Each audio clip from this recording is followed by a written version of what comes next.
नमस्कार, मैं प्रेम, आप देख रहे हैं एमके न्यूज इंडिया। बिहार में देख रहे हैं कि किस तरह से आपराधिक मामले जो है वो बढ़ता जा रहा है, लेकिन सरकार कह रही है कि एका दुका जो है अपराध हो रहे हैं, कहीं छिटपुट घटनाएं हो रही हैं। वहीं निजी एक मीडिया हाउस में सम्राट चौधरी जो बिहार के डिप्टी सीएम है, वो कहते हैं कि जितने भी आपराधिक घटनाएं हो रहे हैं उसमें यादव से जो लोग हैं वो शामिल हैं। मतलब एक कुल मिलाकर देखा जाए तो यादवों पर वो वार करते हुए नजर आ रहे हैं। इसी तमाम मुद्दे पर बात करने के लिए हमारे साथ भाकपा माले विधायक वीरेंद्र गुप्ता जी हैं।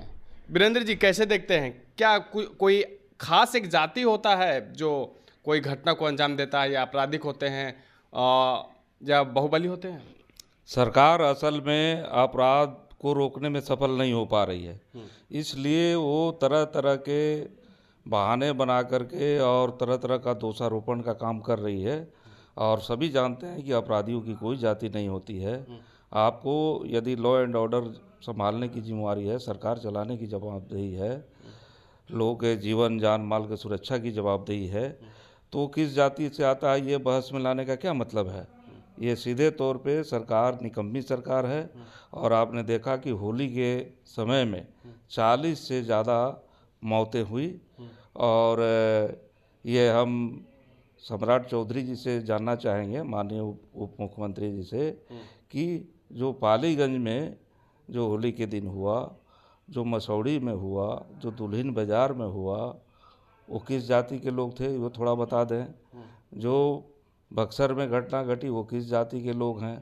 तो ये जातीय जो राजनीति करके वो टुच्चा राजनीति जो करते हैं लोग, और समाज में अपने दायित्व से अपनी जिम्मेवारी से बचने की बात बोलते हैं, तो ये सरासर गलत है।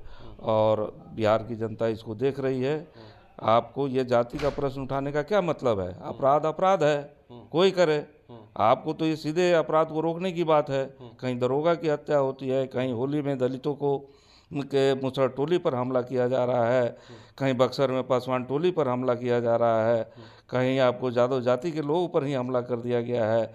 ये दरौली में भी इसी ढंग की घटना सिवान में घटी है। तो ये सीधे तौर पे हम ताज़ा घटनाओं के बारे में बता रहे हैं। सीधे तौर पे तो ये सरासर सरकार जो है अपने दायित्व से बच रही है और उल्टे सीधे बयान दे रही है। ये सम्राट चौधरी जो इन सभी बातों को जो जिक्र कर रहे हैं, तो क्या लगता है कि 2025 का चुनाव है, ऐसे में जो है वोट बैंकिंग को लेकर साथ? देखिए, असल में सरकार अपने नाकामी को छुपा रही है। सरकार के पास चाहे वो लॉ एंड ऑर्डर का मामला हो, जनता के जीवन का जो सवाल है, रोजी रोजगार का ठेका, मानदेय, संविदा, प्रोत्साहन पर जो काम करते हैं, वो बहुत ही कम पैसों में उनकी ज़िंदगी चल रही है। बिहार में 34% लोग जो हैं ये 6,000 से कम की मासिक आमदनी में ज़िंदा रहते हैं। अगर ये कहा जाए 10,000 का दायरा अगर उसको बना दिया जाए कि 10,000 से जिनकी आमदनी है पूरे महीने में, और उससे कम में जीने वाले जो लोग हैं वो समाज के 64% है। तो बिहार एकदम बदहाल स्थिति में है। पूरा विश्व मानव सूचकांक में आप जाइए तो बिहार की स्थिति बहुत ही बदतर है। भारत अपने देश में, बिहार जो है अपने देश में भी आपको सबसे पिछड़े राज्यों में है, हर शिक्षा के लिहाज से, रोजगार के लिहाज से, जो आदमी का स्वास्थ्य के लिहाज से, तमाम क्षेत्र में। तो सरकार जो है तमाम मोर्चों पर, सिंचाई के मामले में, बाढ़ प्रबंधन के मामले में, ये तमाम मामले में जो है बिहार एकदम निकम्मा साबित हुआ है 20 सालों की सरकार। तो सरकार को अब जातीय जोड़ तोड़ समीकरण ये वो करने से आपको सोच रहे हैं कि हम बच जाएंगे, लेकिन 2025 में सरकार ये जा रही है और महागठबंधन की सरकार बनेगी। अब ये खौफ उनके दिमाग में है, तो कोई भी जो बात आ रही है, समस्या आ रही है, तो उसका उल जवाब दे रहे हैं।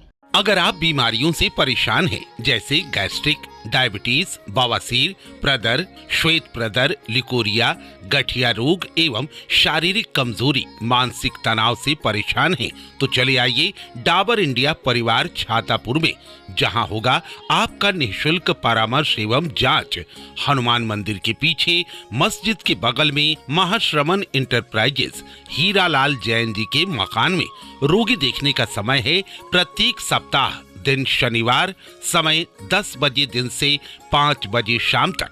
अधिक जानकारी के लिए संपर्क करें 8406809123।